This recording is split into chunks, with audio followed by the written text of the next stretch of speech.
I'm dead. No, I'm not writing this from beyond the grave. Obviously, I'm not really dead, but pretty much anyone who's ever known me thinks I am. So how is it that they think I'm dead when I'm clearly not?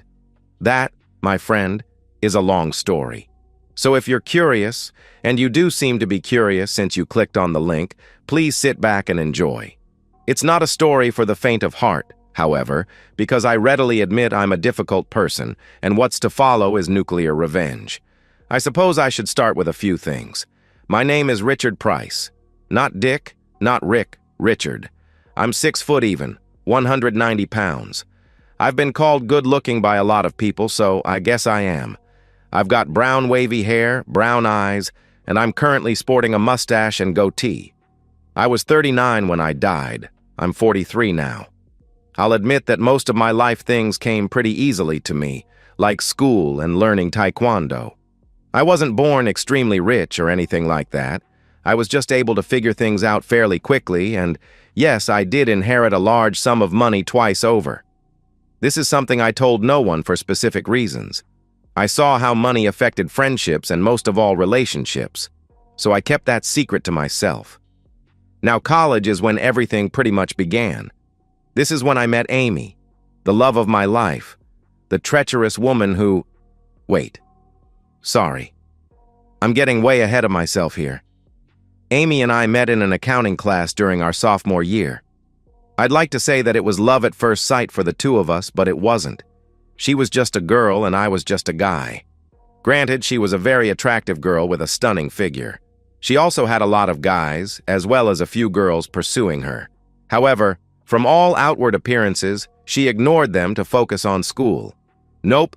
From what I could see, she was there to get a diploma and get the heck out. In a way, so was I. Get the degree, get out. Well, things have a way of changing your plans. And change they did because one day in the library, as I was turning a corner, she ran into me. Actually ran into me.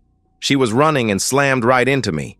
Her 5 feet 1 inch body hit mine, and it was like she hit a wall. Down she went. Being the gentleman I am, I said, "What the heck is your problem? Watch where you're going, you crazy person." She looked up at me with tears in her eyes, unable to form words. And then I felt like a piece of garbage. I finally said, "Oh crap, I'm so sorry. Are you okay?" I offered her my hand to help her up, and then I really got a good look at her. Gorgeous emerald green eyes to go with her voluminous red hair that fell past her shoulders. And her impressive figure for her tiny frame made her quite striking. Thankfully, she accepted both my hand and apology. She stood up, still sniffling and crying. I finally had to ask what was wrong, and she totally broke down. It seems her parents had gotten into a car accident and she was an instant orphan. Long story short, I took her back to her dorm room and stayed with her, giving her a shoulder to cry on until she fell asleep. I then took my leave, but only after leaving her my phone number and contact info. I admit a lot of guys would have taken advantage of a vulnerable girl in that situation, but not me, though I was very tempted. The thing is, I could relate to what she was going through. I lost my parents at the tender age of 13. I was then raised by my aunt, Mom's sister, bless her soul. She too passed away, darn cancer, a month before I started college. Between my parents and my aunt, I inherited quite a large sum of money, multi-millions. The vast majority of it was held in a trust until I graduated college, but only if I maintained 3.7 or higher GPA. For the time being, I got a monthly allowance. Now, if I did not maintain that GPA, I would only get that allowance and not full access to my trust until I turned 30. But things really clicked when I hit college. My GPA at the time of meeting Amy was just over 3.8. Anyway, like I said, a lot of guys would have taken advantage of her. Instead, I let her sleep and let her decide if she wanted to contact me again or not. I knew she was dealing with a lot of stuff. As it turns out, I didn't hear from her, at all. I was a little annoyed, but it is what it is. The year ended and off I went to return home. I had inherited my aunt's very large house and I owned it outright. So I spent the summer relaxing a bit before I decided to start up my company, as I was studying computer forensics with my ultimate goal of being a legal hacker for companies. Yeah, I did try some of the illegal stuff, but it wasn't worth the possibility of prison time. Now I'm not the best at hacking, but I'm definitely very good. However, back then, I was super cocky about it, and it cost me. I learned the hard way, and I lost out on making a lot of money. But by the end of that summer, I had been hired by a local bank to see if I could get past their firewalls. A more proficient hacker probably would have done it in an hour. It took me 90 minutes. Regardless, I did it and showed them their weaknesses. Now, because of my cockiness, I had to do it for free in order to prove myself. They still gave me a $500 check as a thank you, and thus started my career. Once summer ended, I went back to college for my junior year and settled in once again. About a month into it, as I sat outside in the common area, I was suddenly attacked by someone who grabbed me from behind. I wasn't sure what was going on or who was suddenly accosting me, but I then heard a female voice saying, "Thank you," over and over again. I finally got loose and turned around, and there stood Amy in all her beauty.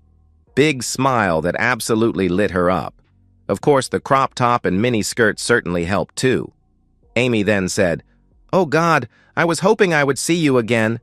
I am so sorry for not texting you or something, but my terrible roommate threw away your number. She just thought you were some creep who would take advantage of me. I kicked her out and I have a new roomie now. Forgive me?" I looked into those gorgeous eyes, and how could I say no? "Hey, it's okay. No biggie. I really didn't think you'd call me or anything." I was lying through my teeth, of course. She frowned a little and then said, "Oh, not even a little?" I smiled and then said, "Well, maybe just a little." She squealed and gave me another hug and then said, "Okay, so here's the thing. I owe you something. Dinner, drinks, something. Please say yes." I pretended to think about it and then said, I could eat." Mr. Smooth there. She jumped up and down, giggling with joy. This girl was something else. So that night was the first of many nights spent together with Amy Spencer. 2.5 years later, she became Amy Price. During those 2.5 years, I discovered she wasn't the bubble-headed girl she pretended to be. Quite the contrary, she was far smarter than she let on. She just loved keeping people off kilter with her supposed airheadedness. I learned quickly to never underestimate her. Unfortunately, I forgot that lesson. Now, a few things that happened in those 2.5 years of dating. I found out she was a year older than me because she took a year off to travel. Not a biggie, it's just a year. We also had a very active romantic relationship. I mean very active. That woman could excite me like no other. There was almost nothing that was off limits with her, but I absolutely refused to include others. I was a one-on-one kind of guy. I didn't want another person in bed with me. She pouted a bit over it, but told me that she accepted it and never asked again. Now I heard a few rumors around campus about her wildness, but I chalked it up to jealousy. We spent a lot of time together, so I didn't think much of it. The other thing is, I never mentioned was my trust, and that was for a reason. I wanted to make sure she loved me for me and not the cash. When we were about to get married, I gave her a prenup to sign. That confused her, but I told her that it protects her as much as it protected me, so she shrugged her shoulders and signed it anyway. She came from a lot of money, so she thought my logic was sound. Once I had it locked away in a safety deposit box, after a copy was sent to my lawyer, I then told her about the trust. She was angry at first, but then realized she was marrying a guy with a lot of money. I just never went into details as to how much money. I let her assume it was hundreds of thousands, not well over 10 million at the time. Even then, I felt I needed to keep some things to myself, though it was subconscious. Soon after we got married, we had agreed to wait on children in order to get our careers underway. I had a head start with mine, but she was working towards being a CPA, and she wanted her own firm. It took her 5 years before she did it. 2 years after that, I was doing my best in trying to get her pregnant, but we found out she was infertile. Not even in vitro would have worked. That was a very dark period for us both. Our romantic life was nearly non-existent for a brief time, and she just focused on her business, working long hours, etc. But we eventually found the light again, and our romantic relationship was reignited. For the next few years, we settled into our lives. My business was flourishing, as was hers. Between the two of us, we were clearing over $3 million a year, with things looking even better for the future. But then things started to change. I didn't notice it at the time because it was so gradual, but in looking back, this is when I know my marriage was doomed. I was just not paying very close attention to things. Both of our jobs did have us traveling quite a bit, mine more than hers. However, it wasn't like either of us were gone for weeks at a time. I was usually gone for 2 or 3 days twice, maybe 3 times a month, while Amy seemed to be gone a full week every month. We adjusted, and life seemed to be very good. Our romantic life definitely decreased, but we still were intimate at least once a week, though it was different somehow, more like her just using me. Amy was also beginning to dress a lot sexier, which I did love. I also noticed she was wearing a new anklet and never took it off. Now, a few months before Amy's 40th birthday, I was making plans for a big vacation. I had always wanted to do a cruise, but Amy gets violently seasick, so that was out. So I settled on going to Hawaii for 2 weeks, a place she had always dreamed of going to but never got the opportunity. So in order to keep it a secret, I used the excuse of traveling for work to plan it all out. While I was on my trip, I hired a private plane to take us to Hawaii and back, rented out a villa in Maui, as well as hired a car service to take us anywhere on the island. I had so much I wanted to do when there, including her bucket list item of flying in a helicopter. But how does the old saying go? Man plans, God laughs. At this point, he was laughing, his rear end off. As I said, I used traveling for work as the excuse to make all these plans. I wasn't going to do it at home. Amy might overhear it. Ditto from doing it at the office, where one of my staff might also overhear it. I was not going to let this surprise be ruined. As it turned out, I was able to get most things arranged in a day or so I decided to surprise Amy by coming home early. As the limo driver pulled up to my house, I noticed that there were 2 unknown cars parked in the driveway, along with Amy's. That's odd, I thought. I then asked the driver to drop me off a couple of houses down, and I'd walk back. So I grabbed my duffel and laptop and snuck back. I entered through the garage door and dropped off my bags. By now I had a choice.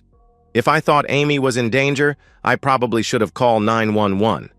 That was the smart thing to do, but something in the back of my mind was telling me that I needed to investigate on my own. I knew I could take care of myself, but I still grabbed a revolver from the gun safe in the garage. As I quietly entered the house, I could see that things weren't quite right. At the foot of the stairs were 3 pairs of shoes, including a pair of Amy's heels. Well, that's not good, I thought. Knowing every squeak and creak in the stairs, I was able to get upstairs without a sound. And as I got closer to the top floor, I could hear voices coming from our bedroom. At this point, I knew what was going on. I really didn't need to see it. I could have snuck back downstairs, left the house, and just filed for divorce. Easy peasy. But nope, not me. Things were beginning to click now. All the changes with Amy, our decreased, changed romantic life, how she dressed. It wasn't for me. It was for someone else. I at least had the presence of mind to turn on the record video app on my cell as I approached the door to our bedroom. Thankfully, it was wide open and I could see what was going on. Unfortunately, what was going on was something I wish I didn't see. On our bed was Amy and 2 other men. Very, very large men. And I don't mean in terms of their bodies, but rather their attributes. Now, I was certainly not the largest, but I have larger than average anatomy. Not these guys, I've seen smaller farm animals. But here they were engaging in inappropriate activities with her. I probably should have rushed in and stopped things, but then I heard a 3rd man speak up. "That's a good little woman. Do your master proud and take that treatment. You're such a terrible person, aren't you?" All Amy could do it give a muffled agreement since one guy was being inappropriate with her mouth, while the other was behind her being very rough. Then the third man stepped into view, and all I could see was a mousy-looking, undressed guy. Definitely smaller than me in every way. He continued to berate Amy, calling her every humiliating word in the book. And as he watched, I saw him pleasuring himself to the scene in front of him before finishing. When he did that, I could tell Amy reached her peak. As I was about to back away, the guy in her mouth pulled out and finished on her face. I then rushed away, not because I was worried about getting caught, but because I felt like was about to be sick.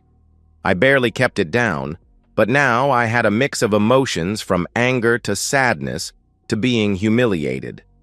Somehow I was able to leave the house undetected, and I ordered an Uber to pick me up a couple of blocks away.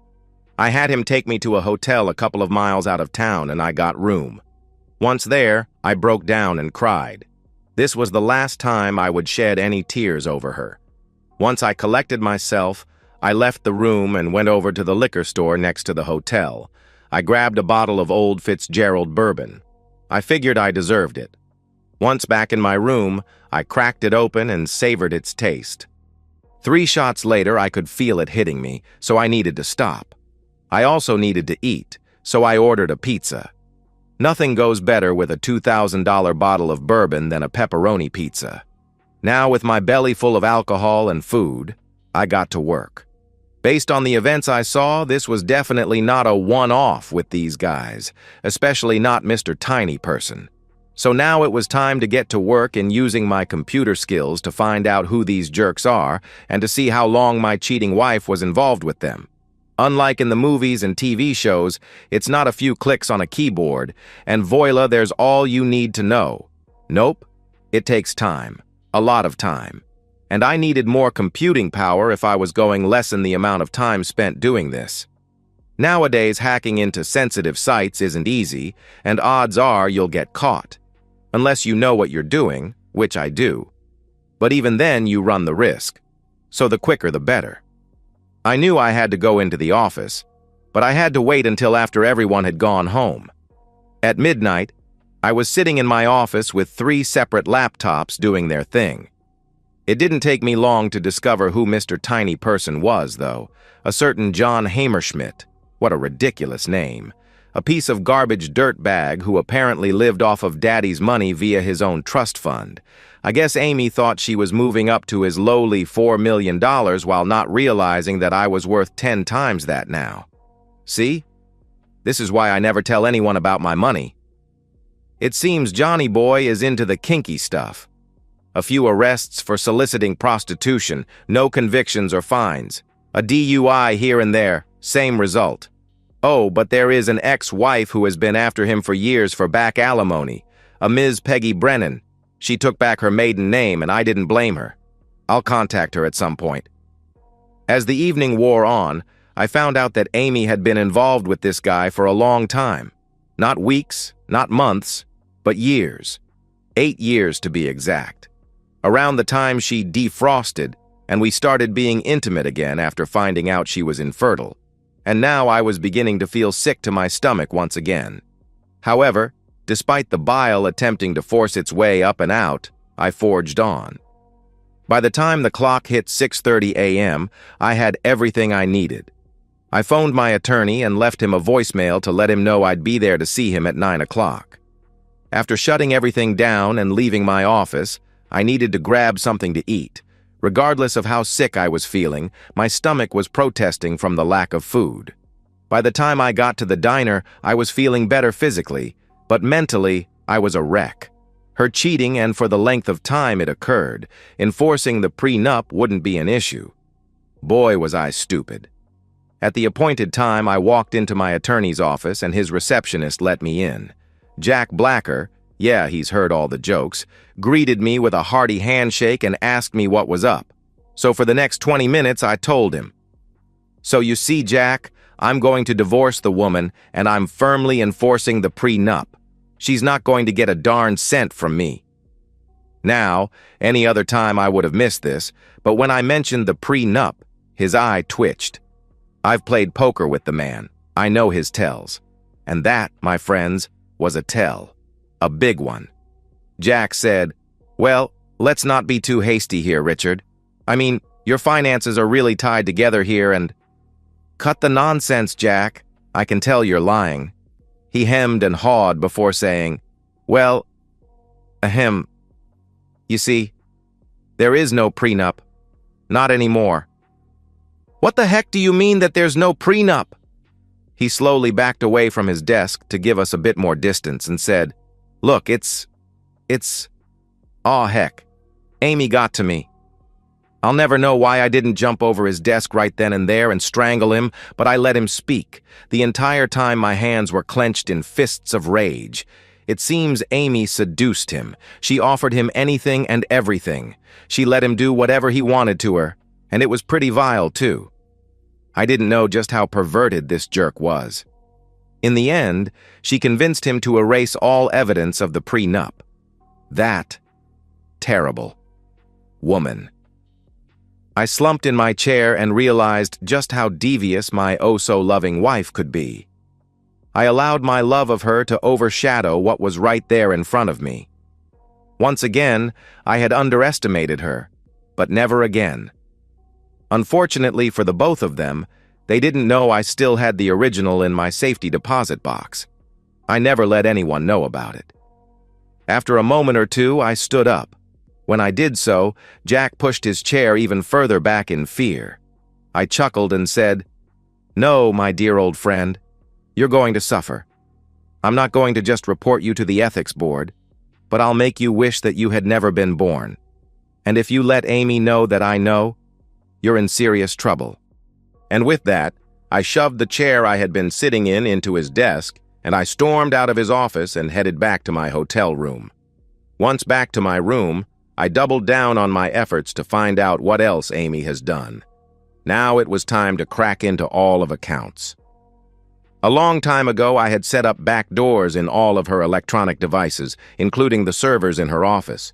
Until now, even with all the cheating I had uncovered, I didn't think I needed to access them. But with the attempted destruction of the prenup, it was now time for me to play dirty. Unlike the overnight research, this wasn't going to need to be as delicate as, technically, I had access already. During my investigation into my cheating wife, I discovered then she still didn't know anything about my offshore accounts and the full amount of my trust. All she knew was what my company made and that my supposed worth was around $4.5 million. Apparently, over the years, she's taken out a very large life insurance policy on me and my company. If anything happened to me, short of suicide or murder, she'd collect a hefty sum. Far more than what she thought I was worth. As I dug deeper, I discovered she had a hidden email account that I nearly missed. I've got to hand it to her. She's definitely very good at being devious. This was the email account she used to connect with Johnny and, oh look, Jack, jerk. I was able to recover years and years of emails. When will people realize that just simply deleting an email doesn't fully get rid of it? Apparently, Amy was the driving force behind it all. Her supposed submission to Johnny, her going after Jack, and shockingly, her attempt to get a controlling interest in my company. I guess she failed to realize that even upon death, she'll never get control. And all of that was just the tip of the iceberg. By 2 p.m., I felt that I had gotten everything I needed to destroy her and her minions. I could go the police and feds, but there was a chance she'd still get off scot-free. I wasn't going to let that happen. Heck, I'd end myself before... Hey now, that's an idea. You know the smile that the Grinch gets when he comes up with his plan? The huge smile that represents pure evil? I had that smile at that point. I now knew exactly what I was going to do, and if it went as I hoped, not only would Amy's life be utterly destroyed, but she could be in jail along with all those she's involved with. Now, against my better judgment, I decided to visit good old Jack again. I phoned him and told him I was coming to his office and to make sure we were 100% alone. He reluctantly agreed. Once I got there, I saw a nervous wreck of a man sitting behind his desk and half-empty decanter of liquor on it. He was obviously 3 sheets to the wind. I sat down and said, "Okay, Jack, here's the deal. You work with me and do exactly as I tell you to do, we'll be even. You mess with me or lie to me or tell anyone about this, you'll live to regret it. And I mean every last unforgivable sin. Got it?" He nodded and started in. They say confession is good for the soul, though I doubted Jack had a soul. But I had what I needed. Before walking out the door, I warned him again to not say a thing to Amy. I'm stupid at times, but I'm no dummy. I video recorded his entire confession. There was no way I was going to just take his word for it. So now I needed a new attorney because I wanted to draw up a new will, plus they'll need all that I had discovered. So I knew I needed one who wasn't above knocking heads together. This is when I met Helene Simon.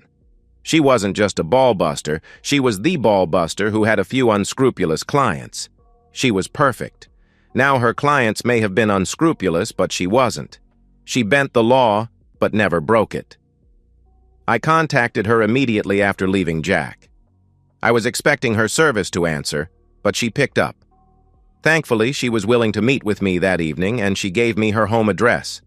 There are very few women I find stunningly attractive. Yeah, I admit it. Amy is one, but so was Helene, though in a far different way.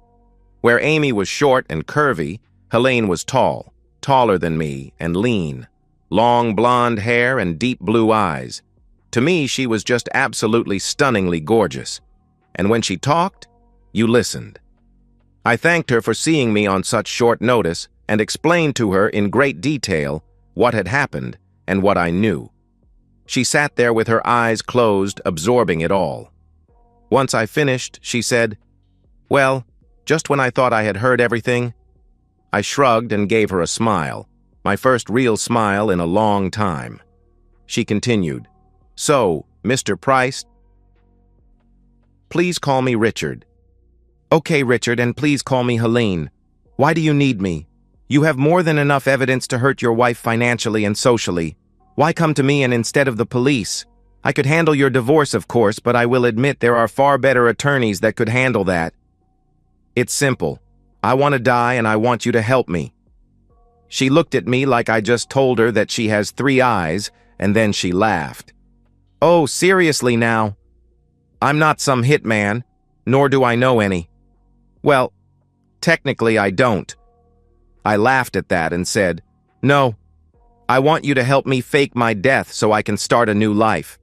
However, what I want done may not be entirely ethical, but I want all of those involved with my loving wife will be taken down within the constraints of the law.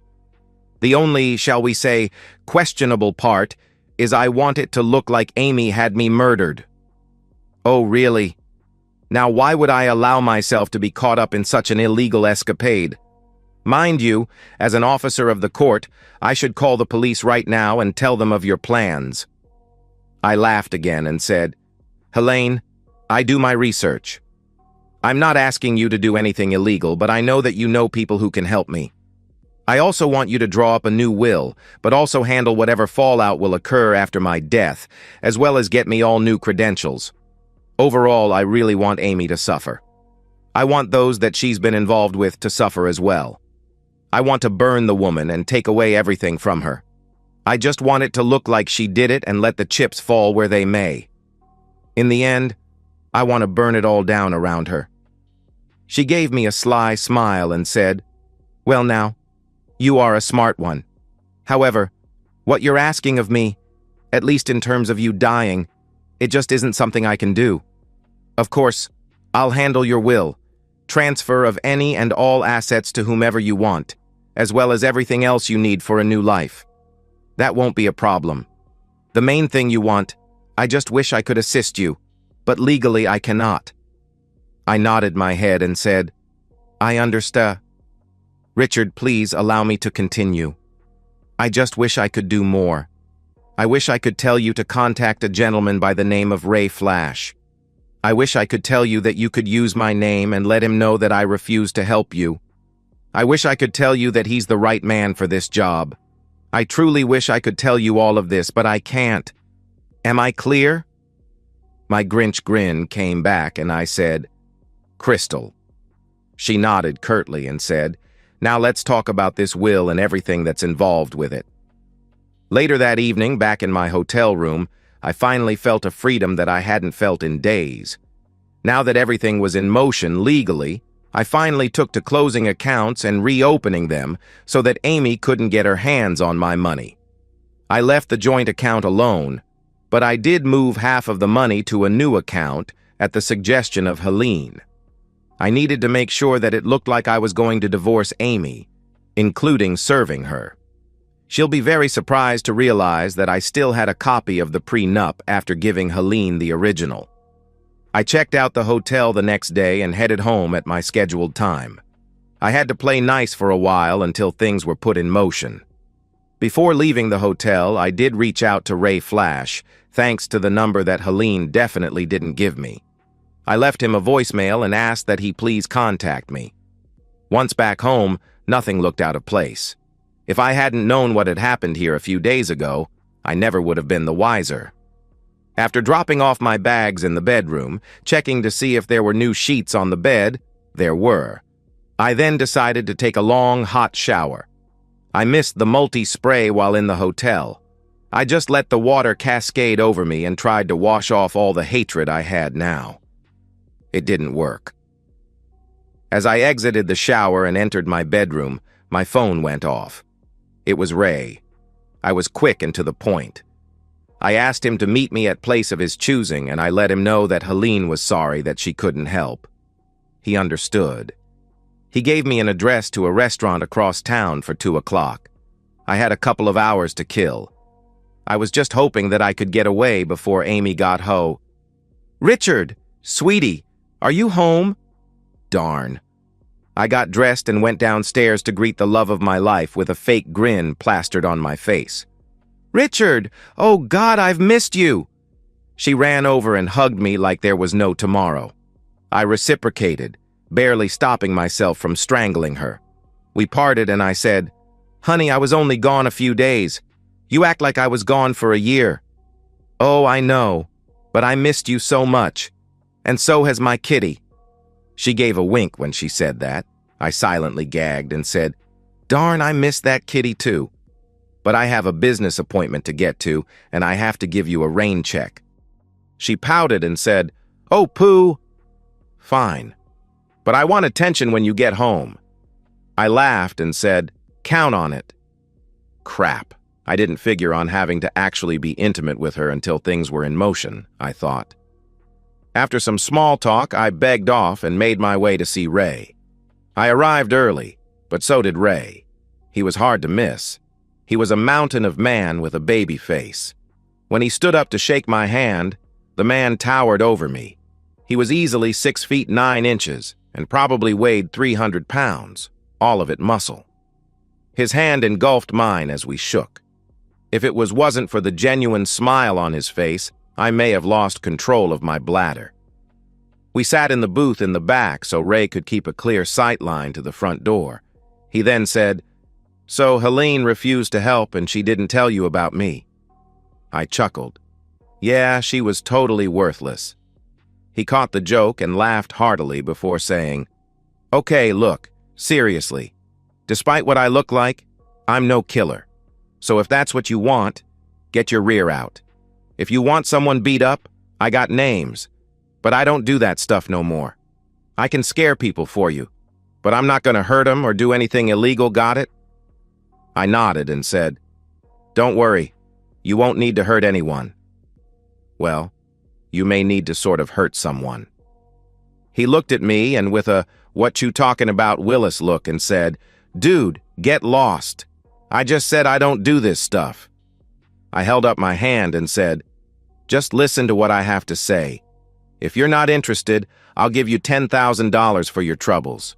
If you are, I'll open a Cayman Island account for you and deposit $1 million into it, with an annual payment of 50 grand for the next 20 years. Deal?" He leaned back as best as he could in the booth and said, "Talk to me." And I did, and a plan was made. 3 weeks later, by now I was set with what was going to happen. Amy was off on another business trip, probably getting intimate with some jerk with Mr. Tiny Person watching. Little did she know that when she got home, she was going to be served with divorce papers at her office. Now, I wasn't going to actually divorce the woman. There was absolutely no way she was getting 1 red cent of my money, but I needed to make it look like I was going to it in order to give her a motive to eliminate me. While she was gone, I was a very busy boy. I hired a moving company to remove everything Amy-related out of my house and into a storage unit. I graciously paid for the first 6 months. I'm such a nice guy. Then I took to making sure she couldn't access a darn thing of mine. I changed the locks, the combination to alarm, changed the combination to both safes, gun, and wall, added security cameras to the outside and inside of the house, and removed her access to the checking and savings accounts, despite having already moved my money. I transferred the money I felt she deserved to her private account. Stupid woman actually gave me the password to it. It was a busy 2 days, but it felt good once it was done. Amy didn't know it yet, but her life was about to head into the toilet. I cracked open a Sam Adams Utopia's special blend and toasted the demise of my marriage. Beer had never tasted so good. As per usual, whenever Amy returns from a business trip, she'd head to her office first. I knew this. Helene had set it up for the process server to greet her once Amy was in her office. I also asked that it be filmed so I could see Amy's reaction, and she didn't disappoint. It was like watching a 5'1" volcano explode. I still watch that video to this day because it gives me so much joy. Obviously, my phone started blowing up with texts from Amy. I ignored them. So then she called. A lot. I ignored those too. I ended up getting 4 voicemails from her. She gave up eventually, but then she came home. Or rather, she arrived at my house and discovered neither her key nor her entry code worked. She started pounding on the door, screaming at me, calling me every name in the book. Meanwhile, I sat in my home office watching it all unfold on my computer via the security cam. The moment she uttered those magic words, I called the police. Those words? "I'm going to eliminate you, you jerk!" 1 item checked off. The police arrived. They got in between her and the door. All the time she's ranting and raving. I finally opened the door and explained the situation to them, while one of them held on to her to stop her from lunging at me. Unfortunately for Amy, she inadvertently nailed one of the cops right in the groin as she tried to get to me. Oops. Jail time now. Once she was processed and was waiting to head off to her cell, I showed up at the station and asked to speak with her. Though I was told it may not be a good idea, the officer who she nailed in the groin let me in, and I sat down next to her. Thankfully for her, she was cuffed and couldn't attack me. I sat there and smiled at her, which made her even angrier. She started in a whisper but got louder as she went on. "You terrible person! Who the heck do you think are embarrassing me like that in front of my staff? When I get out of here, I am going to make you rue the day you—" I interrupted her and said one thing.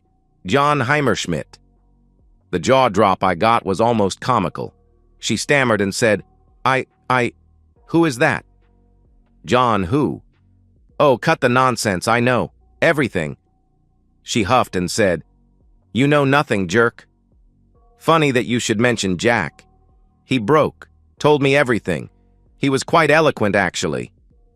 Laughing, thinking she still had the upper hand. "That weak fool? Whatever. What's done is done. I don't give a darn what he told you. Thanks to him, your precious prenup is toast, and I am going to rake you over the coals, you pathetic excuse of a man." I opened the manila envelope I had in my hand and said, "Oh, you mean this prenup?" I always had a backup, just in case. My new attorney made sure it was still 100% legal and fully enforceable, especially when I provided Jack's confession that I recorded. So that coal raking won't happen, my love. Jaw drop number 2. She attempted to say something, but I interrupted and said, "As for Mr. Tiny Person, you know him as John Who, it seems.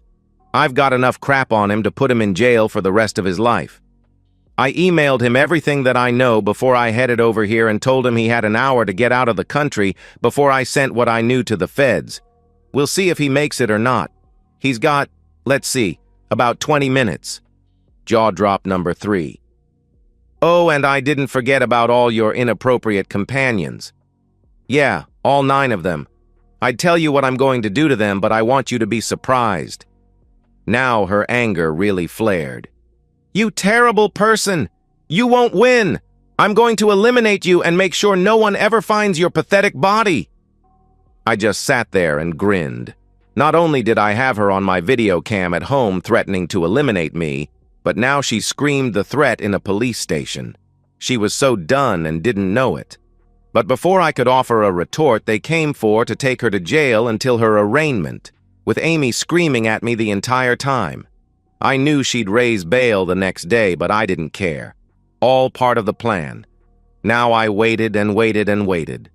4 days of waiting and I was starting to getting a bit itchy. Something should have happened by now. Did Ray forget? I picked up my cell to call him and then my door exploded in on me and in walked 3 extremely large masked men. What the heck is this? I thought. This isn't the plan, Ray. I was about to say something, but I got smashed me in the face and I saw darkness. When I regained consciousness, I realized I couldn't move. I also had a screaming headache and it felt like my nose was busted. Once I could see clearly again, I saw those 3 guys again, but with them was Amy. This is not how this was supposed to go. Laughing at me, she said, "So who's got the upper hand now, you stupid jerk? I told you that I was going to make sure no one was ever going to find your pathetic body. I decided to not rake you over the coals, but instead I'll just eliminate you. These fine gentlemen here are going to make that happen for me. And when they're done, I'm going to let them be intimate with me for an entire weekend." I coughed and said weakly, "You won't get away with it, And then she slapped me. "Shut up. God, you're so stupid and sad. Of course I am going to get away with it because I'll have an airtight alibi. And my friends here are getting paid a lot of money to help me." I was about to say something again, but one of the gorillas backhanded me, and I saw stars. I looked up and watched Amy walking away while waving goodbye. I know she said something, but my ears were ringing from the most recent blow, so I couldn't hear what she said. As she walked out of the house, I was expecting the beating to begin, but they sat there and waited. Finally, after what felt like an hour, they shot a gun a few times in the air and moved towards me. One of them leaned in and said to me, "This is for Amy." Then the beating began. Internally, I was laughing because I remembered the sign in my office that said, "The beatings will continue until morale improves." Well, at this point, my morale was pretty much in the toilet. I don't know how long they used my body as piñata, but they were good at their job. Hurting me just enough to not eliminate me, but also just enough to make me wish I was really dead. Darn it. This wasn't part of the plan. The beating went on for a very long time. No part of my body was spared, though they were careful to not break bones. But I was sure every inch of me was bruised or bloodied. Eventually, one of them pulled out that gun and aimed it at me. He cocked the hammer and said quite loudly, "Amy says bye, loser." And he pulled the trigger and I felt like I was his with a sledgehammer. Once again, darkness claimed me. The next thing I was aware of was the sound of beeping and something that sounded like whooshing air. I slowly opened my eyes, which was not easy to do, and I was greeted with bright lights. I immediately closed them, but reopened them when I heard a flurry of activity around me. By the way they were dressed, I could tell I was in a hospital. Somehow, I survived. The next day or so was quite painful for me. I was more battered than I thought, but I'd heal. I was wrong about no broken bones, though. My left wrist was busted, but, like the bruises, it would heal. On day 3, Helene visited me to see how I was doing. I told her what had happened and gave her access to my house to collect the videos of that night. She informed me that neighbors did her the gunshots, but thought it was car backfire. Apparently, someone called 911 anonymously, and here I was. Unfortunately, she couldn't stay for long as she had urgent business to attend to, but she handed me my cell phone and wished me well. After she left, I called Ray. I wanted to know what the heck happened to the plan. I got voicemail and told him to call me immediately. Well, he never called. Instead, I got a visit from him later that day. He woke me up by gently shaking me. When I saw him, I tried to lunge at him, but my body failed me. He smiled and said, "Easy. Easy. It's okay. Just chill, dude." Chill? Chill? What the heck, Ray? I was nearly eliminated for real and tell me to chill. Where were you? He looked wounded when I said to him, "Wow. Helene didn't..." Sigh. She can be such a difficult person. Dude, listen. Officially, you're dead now. You're in a private hospital. Everyone here is sworn to secrecy, and they're paid very well to keep it. As far they're concerned, you're John Doe. No one here knows you. It's all because of Helene. Now it was my turn for a jaw drop. I was going to say something, but he stopped me and said, "Dude, I know we had a plan, but we needed to make it look real. Like really real. I'm sorry for what those guys did to you, but they're real pros, and I knew they could do what needed to be done, and I trusted them. Once your wife started looking for thugs to take you out, I made sure it was my guys were the ones she hired." I started to laugh, painfully. "You know, Ray, you could have clued me in." Dude, if I did that, your reaction to what was going on wouldn't look real. Now when the cops see the video and your wife being there, she's cooked. I know you didn't want her going to jail permanently, but when I was told what she wanted to be done to you, I went to Plan B. Plan B? Wait, what did she want done? She wanted your private parts so she could display them in a jar. I would have done another jaw drop, but I was too sore. I finally said, "She wanted to mutilate me? Darn, she is really cold."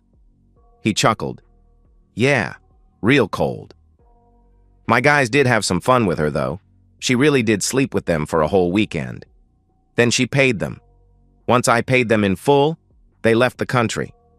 By the way, you owe me $250,000 extra. I closed my eyes for a moment to think and smiled. Opening my eyes, I then said, "Okay, I can do that. So that's it? Everyone thinks I'm dead?" He nodded his head and said, "Yep, except for me and Helene. And at 3 p.m. today, you'll be cremated, and your ashes will be placed in the same crypt as your parents and aunt, per your instructions, of course."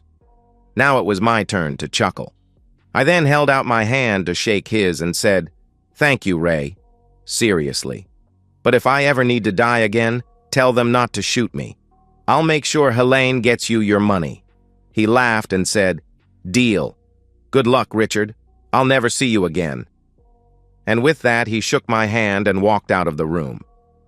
After he left, I called Helene and left her a voicemail. I let her know I wasn't too happy about being kept in the dark, but I still thanked her. I found out later that Amy did appear at my memorial, crying fake tears, but then the police showed up and took her away in cuffs. It seemed as if the police received a video of my beating anonymously. Must have been the same anonymous guy who called 911. I spent another week in the hospital. I also discovered that because of the beating, I'd need a bit of plastic surgery to correct my nose and hide the scars. In the end, my face would be slightly different, but that was a good thing as I didn't want to look like me anymore. 2 months later, I was visiting Helene once again, this time for something entirely different. This time, it was to collect my brand new identity of James Richards. The James Richards who just happened to be the heir to the Richard Price estate. After all the legalities were taken care of, I decided it was time to leave the country for a while. I asked Helene to handle the sale of my house and my stake in Amy's business. Not that it was worth much anymore. I kept my company, or rather James Richards took over ownership in it, but made sure I had the right people running it. So for the next 3+ years, I lounged and relaxed in Cabo San Lucas. Some of the time there, I followed the sensational trial of one Amy Price. It seems that Amy and all her lovers were complicit in a lot of illegal stuff. Stuff I hadn't fully uncovered, but wish I had. In the end, she was convicted of murder 1, extortion, human trafficking, prostitution, and so much more. Oh, and Mr. Tiny Person didn't quite make it out of the country. Nope. The feds caught him just before boarding his plane. Once they arrested Amy, he decided to rat out on her like the little wimp I thought him to be. He didn't quite get off scot-free, though. He was going to serve some time, but in a nice penitentiary for a few years. Oh, and his ex finally got to him, thanks to an email I sent to her anonymously, and was now collecting all that back alimony and then some. As for Amy's lovers, I didn't give a darn. Hopefully, they're all the victims of some wonderful inmates. Once Amy was convicted, I lost interest and decided to just work on my tan. But that brings us to present day. For the first time in nearly 4 years, I was going to set foot on U.S. soil, for 2 reasons. 1, to see Helene. Over the past few years, we had grown quite close with her flying down to Cabo quite often to go over my business interests. This time I was coming back to U.S. to ask her to marry me. And 2, I just had to visit my lovely ex-wife. Stupid, I know, but I had to let her know that I won. When I exited the prison, I left her screaming, acting crazy and pounding on the glass. The guards had to drag her away, and apparently she had to be sedated. Last I heard, they're going to transfer her to psychiatric hospital. It seems she saw the ghost of her late husband. What a crazy woman. And so, we've reached the end of today's story. Was it what you expected, or did it take a twist you didn't see coming? I'm curious to hear your thoughts. Share them in the comments below, and let's get a conversation going. If this story kept you hooked, make sure to hit that like button. And if you're new here or just haven't subscribed yet, now's the perfect time to join our community.